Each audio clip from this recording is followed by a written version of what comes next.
やすいスピン。ボールもかかりやすいよ。おい。いい。どうも。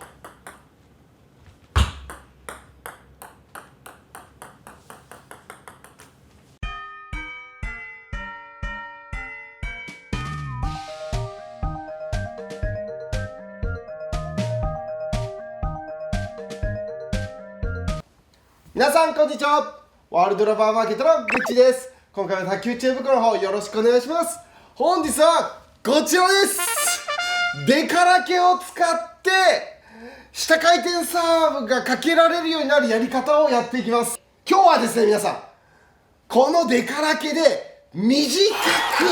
ブチ切れ下回転サーブを出す方法、そして短くブチ切れの下回転を超低空飛行で浮かないようにさせる方法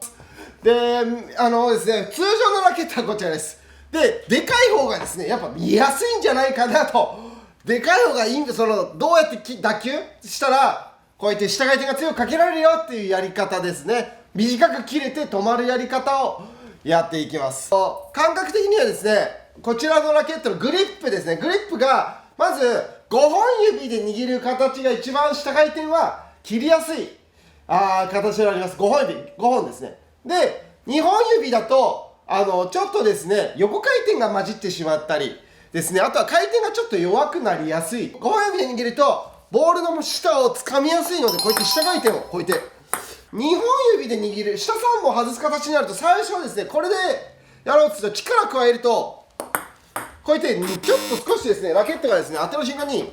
こうやって力入れると斜めに力入れる瞬間に切ろうとして斜めにずれ込むことが多いです。なので2本指で掴むと実は横回転が入りやすくなっちゃいます。ラケットの面、角度ですね。角度はどういった角度がいいか。下回転サーブかけられない方の特徴は、かけられない方は今こうやってやってるんですけど、これが前に行く力が強いです。今ラケットちょうど斜めぐらいですね。45度ぐらい斜めでいくと、これでいくと最初のうちはかけられないです。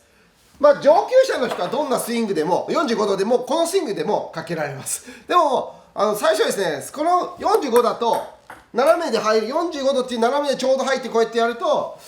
ですね、これだと前に行く力が強いので回転が弱いですよね。これでかけるのって結構難しいです。で、ですね、最初できるだけラケットをこう台と水平にすると、台と水平の方が見てください。前に行く力が全然なくなります。前に行く力がなくて強いスピンがこれで強いスピンですよね。これ強いバックスピン、強いブチ切れ下回転がこれで出せるようになります。45度にするとこれで前に行っちゃいますね。これでかけるのは多分上級者のかける感覚が相当ないとできないです。なので台と水平にしてもらうっていうのが下回転をブチ切れで短くするポイントになります。だからここだとラケットを弾く位置なんですよ。スピンがここから先ないんですよ。かけようとしてもここから先ないので回転がないです。ここで振っても戻ってこないんです。じゃあどこでかけたらいいかって言いますと、ラケットのこっち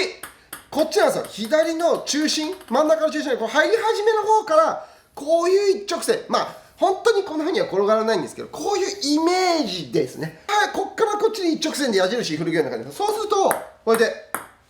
ちょっとバックスイングちょっと大きめに取ると、こうやってすごいスピンがこれで生まれます。で、いくらバックスピン取って面もあって言っても、こっちの方だと浮いちゃいましたね。だからここだと弾く位置、回転がかけられない位置なので、この面だと真上向いちゃってるので浮いちゃいます。なので皆さんこれかなり多いです。全国日本中回ってて下回転切れない人はもうほとんどこっち掴んじゃってるんで、卓球といえば真ん中でサーブ出すってイメージがありますけども、もちろん真ん中で出してることが多いんですが、その中で意識としてはこっちから入ってもらう方が、ような感じの方が、こっちからの方がすごい強い回転、強スピンを生みやすい感じになっています。あとはですね、回転のかけ方なんですけど、サーブの時にずーっと最初から最後まで力を入れ続けた状態でサーブを出すと当たっちゃいます。ずーっと力んだ状態でギュッてやるとぶつけてしまいます。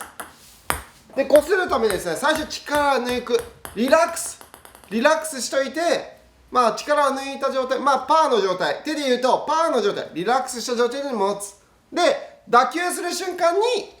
パーからグッってする感じですね。打球するかける瞬間にグッ、このグがパーからグのグが強いほどスピンがめっちゃかかります。パーからグッって感じです。パーからグッってやるとこうやってスピンが入ります。もう一回やります。パーからグッ、こんな感じですね。パーからグッ、だこういう風にやると優しいスイング、超優しそうなスイング。やっぱ力入れてってやったらもうこれはもう切れてるでしょっていう感じがあります。でもやっぱこれ私自身がめっちゃこの地味に効く下回転サーブはパーからグッ、こんな感じですね。パーからグッ、だこういう優しいスイングできたからナックルっぽそうだな、グッチーのサーブいつもナックルっぽそうだな、ポンポンみたいなポンポンみたいな感じのギャップですね。優しそうなスイングでブッてやる、パーからグッてやるとこうやって優しそうなスイングでブチ切れ短いみたいな感じになります。私は非常によく効果的に使ってますね。で下回転サーブの腕の使い方なんですけど、どうやって切ればいいかってことなんですけど、なんとなくそのブチ切れ下回転の出し方分かって、あとは下回転サーブのフォーム、正しいフォームで正しく強く切るためにはですね、出す時にトスを上げて、でまずですね前腕を使います。前腕で引いてください。前腕で引く、前腕で引く、はい、前腕で引いて、で前腕で引いて、まあどちらに引くかというと真後ろよりもちょっとだけ気持ち真後ろだとちょっと上に浮いちゃいがちなので、サーブ自体が。なので真後ろよりもちょっと気持ち上の方から入ってもらうのがポイントです。ちょっと真後ろすぎると、真後ろからやるとこうちょっとマウンドが上がっちゃって、ちょっと上の方から取って、でボールのできるだけ真下の部分ですね、真下の部分か気持ち、まあちょっとだけこっちですね、ちょっとだけこっち、ちょっとだけこっち、5時方向ですね、6時から5時っていうような感じぐらいの面でいく方が、真下の6時だとすくいすぎて浮いてしまう可能性がありますので、6時よりもちょっと気持ち5時、6時5時ぐらい。ただこれ45はちょっと当たっちゃう、45は当たっちゃいます、こうやって。なので6時5時ぐらいですね。6時か真下の下、ちょっとだけこっちぐらいの角度で、ほんの少しこっち台の方に向けるぐらいで、ちょっと上から、うわーいいサーブ出た。6時か真下の下、ちょっとだけこっちぐらいの角度で、ほんの少しこっち台の方に向けるぐらいで、ちょっと上から、うわーいい6時か真下の下、ちょっとだけこっちぐらいの角度で、ほんの少しこっち台の方に向けるぐらいで、ちょっと上から、うわーいいさ、はい、ブチ切れ下回転出ましたね。こういう感じです。こういう感じが理想です。これがダメなのが、ちょっとこうやってやっちゃうとちょっと上がりすぎちゃいますので、これだとサーブだとミスもしやすいし、じゃあこれだと浮いちゃいますのでですね、楽しいのは前腕を、この肘から先の前腕をちょっと上に持ってって、で6時か5時ぐらいの面でめっちゃ切れます。で上から下に向かって叩きつける。サーバーはですね、結構上から下っていう体重の伝え方が、足のスイングですね、手首だけ、サーブ出す時に手首だけ、下回転で手首って結構難しいんですよね。こうやって浮いちゃいます。でなので手首は下回転かけようと思って手首使うのはちょっとタブーです。ダメです。じゃなくて大事なのは前腕使って前腕で引いて当たる瞬間に最後に手首っていうのをこうやってやると、俺めっちゃ切れましたよね。だから前腕で引いて最後に手首って覚えてください。前腕プラス手首。まあ手首だけ過ぎて浮く、ダメ。前腕過ぎて当たるじゃあ何が一番いいかって、前腕で上にちょっと上から引いて、で最後に手首ってやると、おい前腕プラス手首って感じですね。めっちゃ切れますね。だから前腕で引いて最後に手首って覚えてください。前腕プラス手首。足の体重移動大事なんですよ。小手先だけでグッてやると、試合中小手先だけだとバウンドが上がっちゃいますよね。で切れなかったりします。手首だけだとダメです。危ない。悪いです。試合だと打たれちゃいます。で一番効くのは左足に体重を乗せるんですよ。最初構えるときに左足に乗せる、次左足でトス上げたときにこう引いたときに右で当たる瞬間に左だから、左右左っていう感じでやるといきますよ。左右左うお、めっちゃ切れた。めっちゃ切れましたよ。ボッていきますよ。左右左、うお、めっちゃ切れた。めっちゃ切れましたよ。ボッて。これ中国の選手の下回転のやり方なんですけど、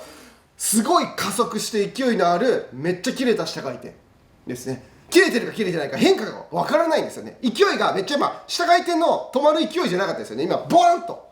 上回転のような軌道が出る下回転になっています。だから上回転とかナックルとかと混ぜ込んで、こういう下回転サーブを中国の選手はやっています。混ぜ込むので、6時くらい過ぎると切るナックルっていうのが振りが切るナックルっていう切った時はすくって、ナックルの時は上から45で押しちゃってっていうのはバレバレなんで、ちょっとロック真下よりちょっとだけ気持ちいい、このぐらいですね。でやると、これでやると切れましたね。でこれとナックル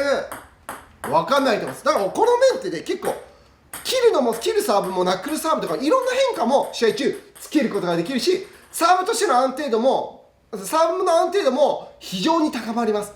少しだけほんの少しだけ前にすると相手のコートに狙ったところに飛ばしやすくなります。真後ろだと真上に上がりすぎるのでガタンガタンになりますので、このぐらいちょっと少しだけやって、で少し気持ちいい上からいくとより安定した軌道でブチッで、上からの体重、さっきの左右左っていう体重ですね、左右左っていう体重、上から下に行く力がバーンってぶつかるのでぶっちぎれ下回転になるということですね。で最後バウンドはどこの位置がいいかって言いますと、短くブチ切れにするんだったら基本は第1バウンドできるだけ向こう側、第1バウンドをこっちの白いラインというよりかちょっとあっちのネット前の方に第1バウンドを持ってくることによって、こうやってナイスサーブっていう感じになりやすい。で第1バウンドを白いとこ持ってくるとこうやって長くなっちゃうことが多いので、できるだけこう手前の方、向こうの方に持ってもらうと短く勝手にしやすいです。上級者の方はですね、第1バウンドをここの白いところに持ってくることで、さっきのスイングですね、ちょっと上からのスイングでちょっと6時か5時ぐらいのスイング面で左右ってやると、ここら辺にバウンドしたんで、そうするとすごい勢いのある強烈な短い下回転が出るので、相手は回転を読む時間がなかったり、他のナックルサーブとかの変化がこれの方が分からなく、攻撃的な球で出るので分からなくなります。なのでうまく自分が第1バウンドをどっちかにちゃんと明確にすると、より自分に合った短く切れた下回転サーブがそれぞれできると思います。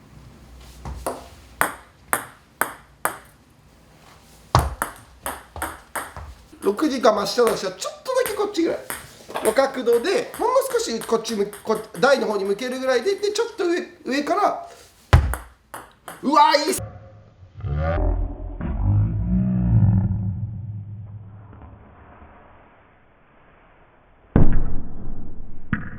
はいっていうので、強烈な下回転の短いサーブの出し方を紹介させてもらいました。ぜひですね、皆さんこれでデカラケットで、ちょっとこうどうやったらラケットの面作ればいい、ラケットの角度だったり当て方とかが、ちょっとでかいラケットの方がほんの少し分かりやすかったんじゃないかなと思います。ぜひですね、またこれがいいと思ったら高評価を押していただけたら嬉しいです。少しもですね、皆さんが分かりやすくなるように、今回こうデカラケっていうのを初挑戦してみたんですけど、今後ですね、これまだいいなと思ったら言ってください。このデカラケがいいですって言ったら言ってください。ありがとうございました。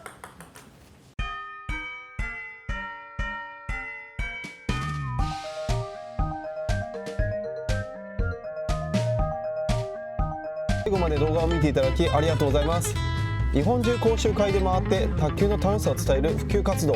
初中級者が短期で勝てる内容を日々研究し、役立つものをお伝えさせてもらっています。ありがとうございました。